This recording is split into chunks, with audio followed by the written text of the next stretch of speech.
So the first time that I saw Srila Prabhupada come in, I was immediately struck with how short he was. Because every time we see Srila Prabhupada, he's so grandly sitting there in his asana. Pictures are so, he's such huge person in our lives. And I saw that he was shorter than Hridayananda Maharaj. I was amazed. Anyway, aside from that, he got on the Vyasasana in the foyer there at one particular point. And he would speak more in the evening there. He didn't speak the Bhagavatam class in the morning, he would speak in the evening. So one of the very first times I had some real contact with him personally was sitting on that Vyasasana, regally majestically sitting on his Vyasasana. And he's looking out at the devotees. Just like, and it was just like that, it's the glance story. So he's looking out at all the devotees in the room, just a momentary eye contact with every single person, but you could feel it. I could feel it, just like the sun comes out behind a really dark cloud. You could feel Srila Prabhupada's glance. And I hadn't experienced that or had heard of others. I mean, now we've heard it plenty of times. But when Prabhupada glanced at me, time stopped. And there was this connection from deep back in eternal time, this dark, dark tunnel to me of eternal time, and there was this connection in our eyes just for that split second. And from where, I don't know, these tears just gushed up. They were down. The tears were down there in that tunnel, and they just gushed up and out my eyes, and I was ecstatic, sad, and surprised, unashamed, ashamed, everything all at once when that connection was there. And I felt that connection with Prabhupada from way back. Not that there was anything specific about the connection. Oh, we were friends, oh, we were nothing like that at all. But there was a connection of mercy from Srila Prabhupada from way back. And those tears just gushed out of my eyes. And then, boop, split second, she's on to the next person. I mean, it was a split second, but it was like 5 hours or whatever. So at that, one of those times when Prabhupada was there in the Vyasasana to give class, the foyer was situated in such a way that to the left side or to the right side was the door to the kitchen. And I was sitting near that door, and all of a sudden the door opens and out comes, lo and behold, the cook who's supposed to be cooking the evening offering, who decides, I'm not going to cook this offering, I'm going to come out to hear my spiritual master speak. And I thought, okay, we know what that means. So then I go in and cook the offering. We didn't have speakers, I don't know. It wasn't before electricity, although it was quite some long time. We didn't have speakers in the kitchen. Anyway, I missed the whole class. Anyway, I'm there cooking in the kitchen, and Prabhupada's giving this wonderful class, I'm sure. But after the class, by then the offering's getting offered on the altar. And in those days, we used to keep the plate on the altar during the offering, obviously, but also during the artik.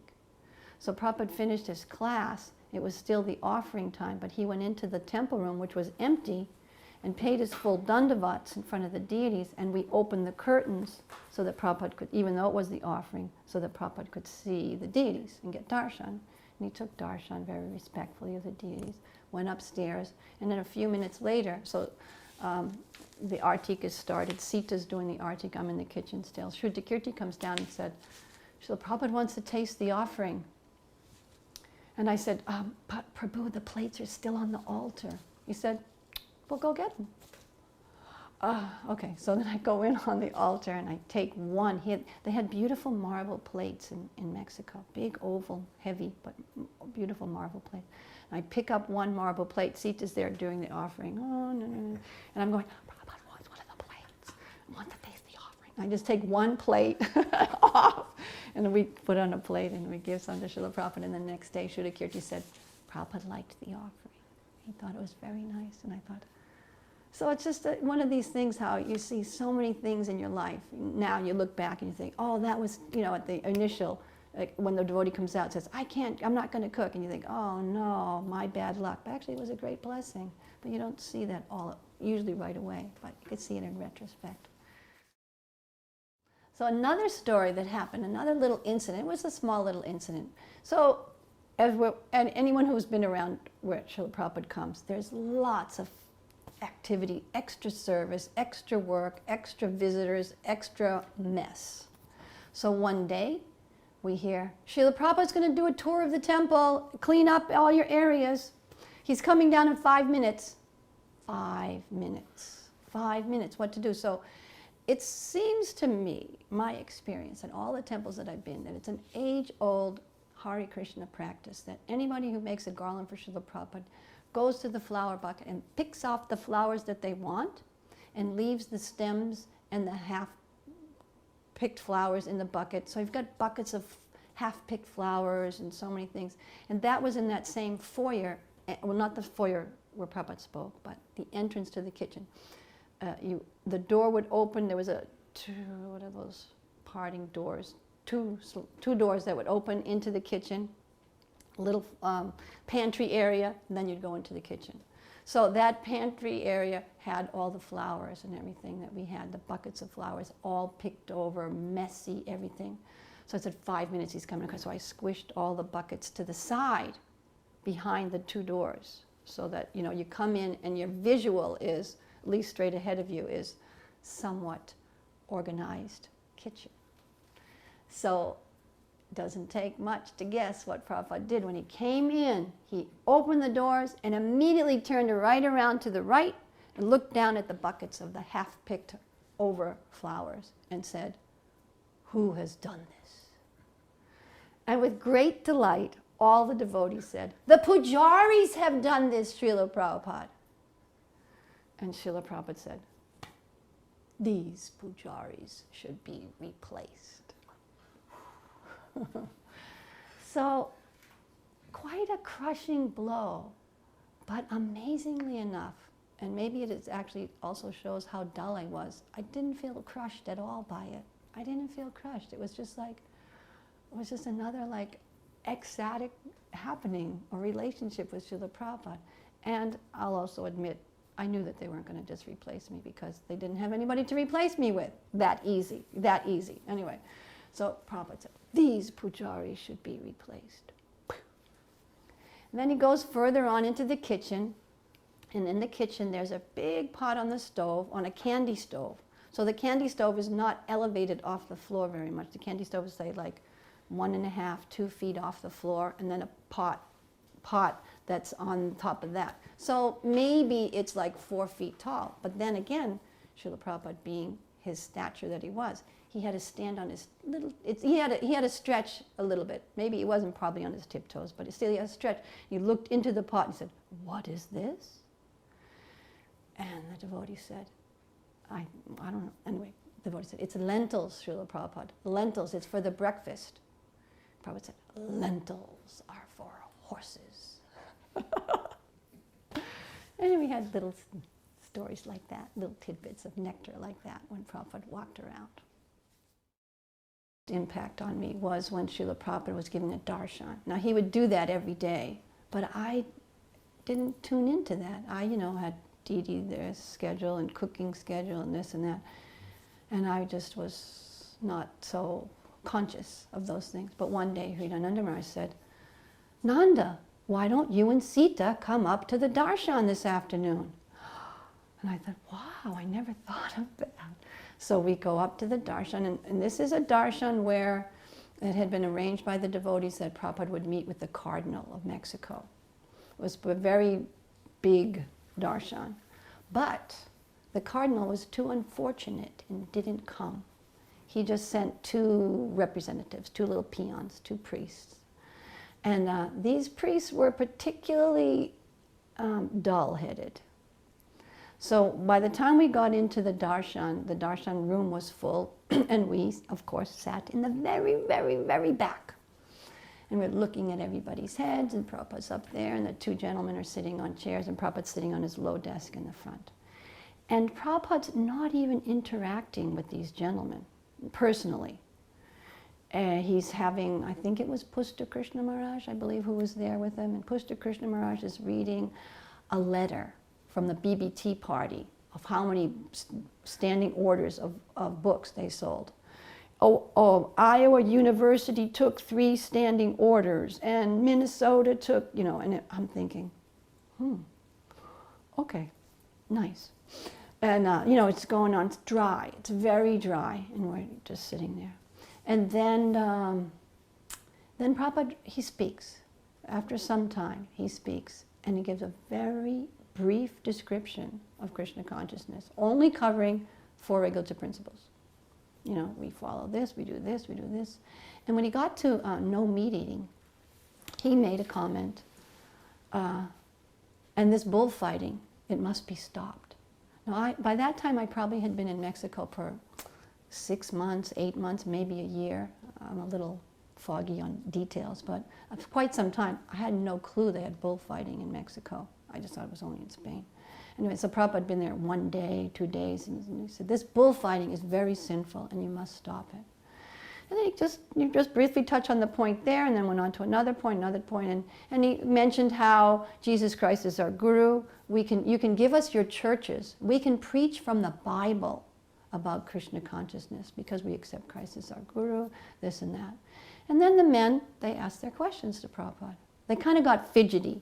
Very quickly they got fidgety. And they asked questions, and Prabhupada, and they said, the first question was, are there any young people in your movement? And Prabhupada, look in front of you.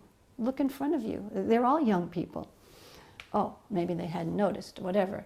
And then he had one lady, Lakshmi Priya, I believe her name was, a Mexican-bodied girl who lived in Los Angeles.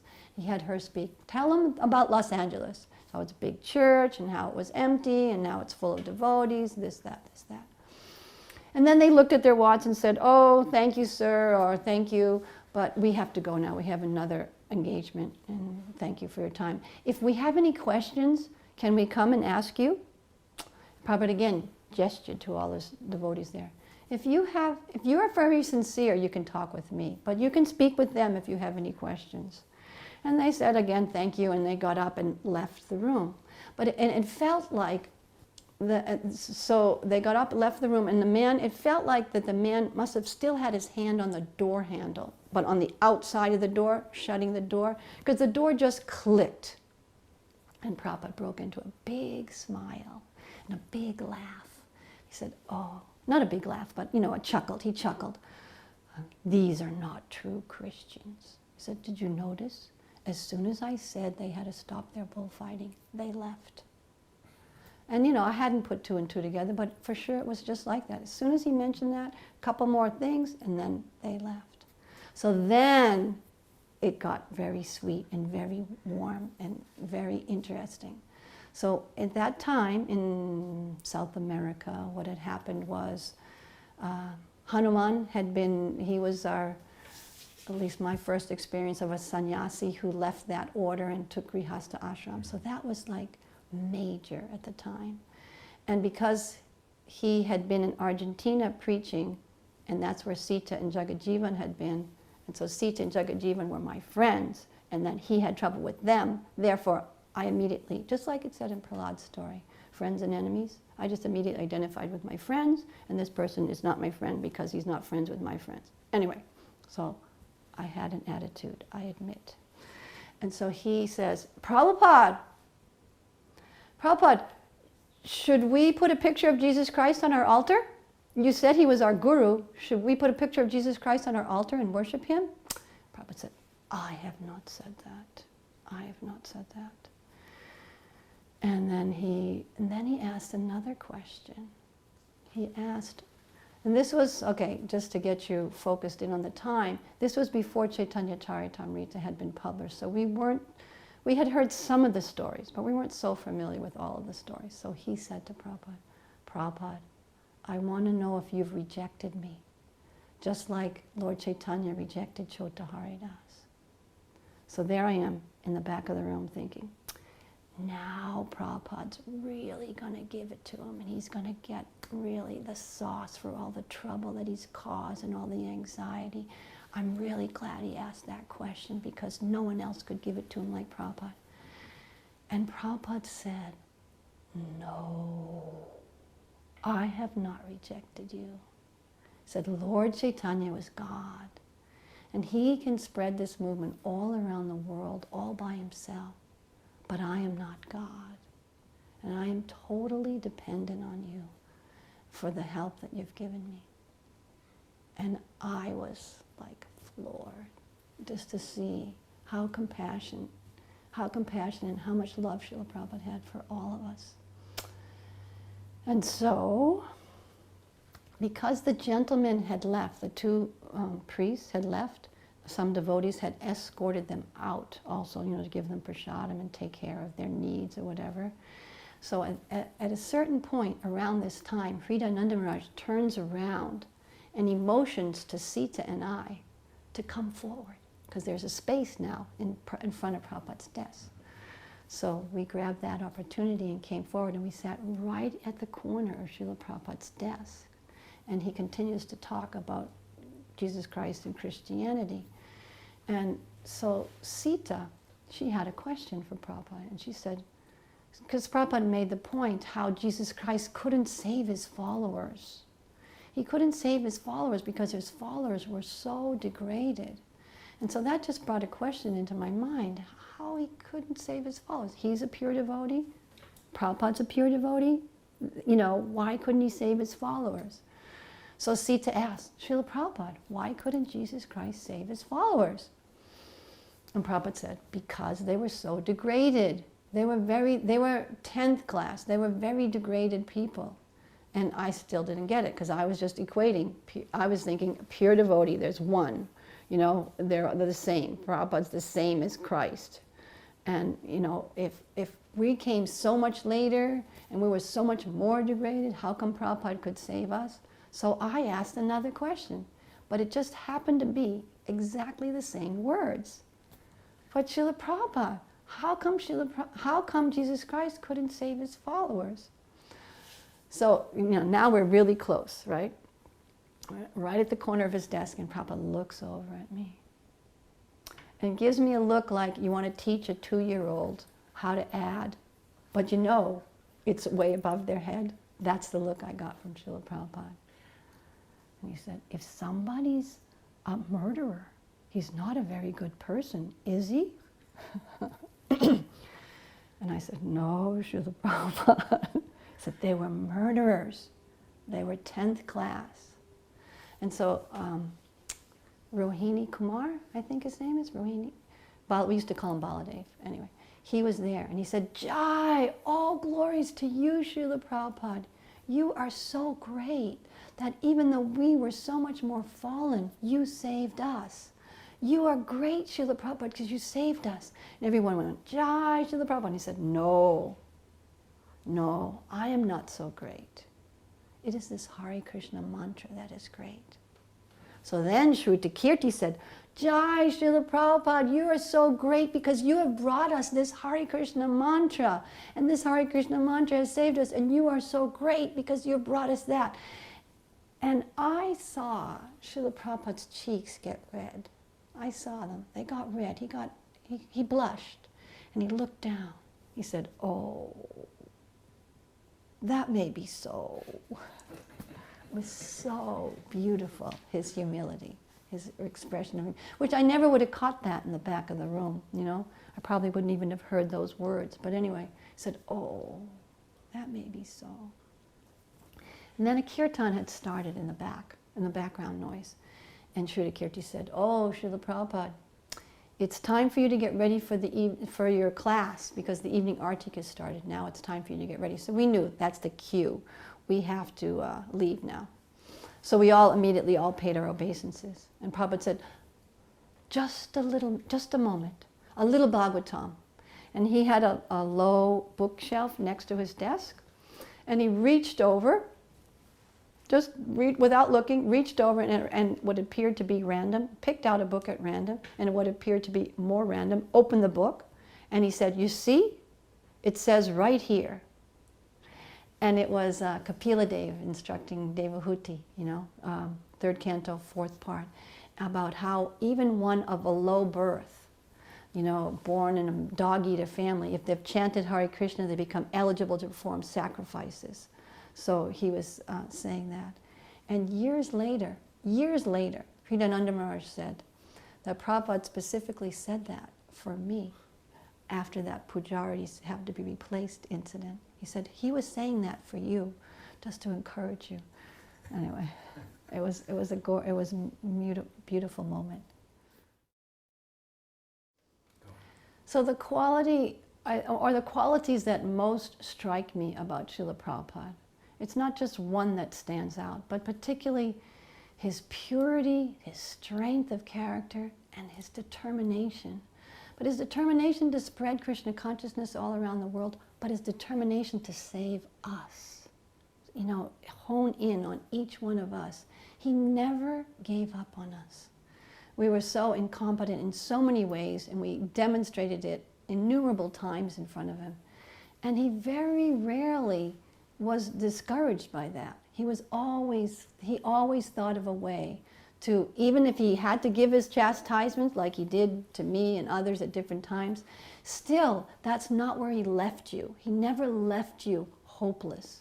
He might have brought out a feeling of hopelessness, but then that desire to gain the highest hope from that. Somehow or other, it inspired hope in you.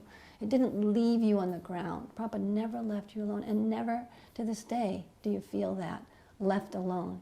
You feel you have the highest guidance, you have the most qualified guide that's there, the dearest friend, and the one who's encouraging you the most to reach the highest, come to the highest platform. So Prabhupada had that determination to spread Krishna consciousness all around the world, but not without a personal relationship with every single person that he came, every single disciple, every single person that he came in contact with. And you feel that and experience that even today when we read his books, and there might be a question that comes up in the in the group or in the audience, and then you just read a little bit more, and oh, there's the answer, because he's always there, hearing and reciprocating with us. So I find that most encouraging about Srila Prabhupada. Je anilo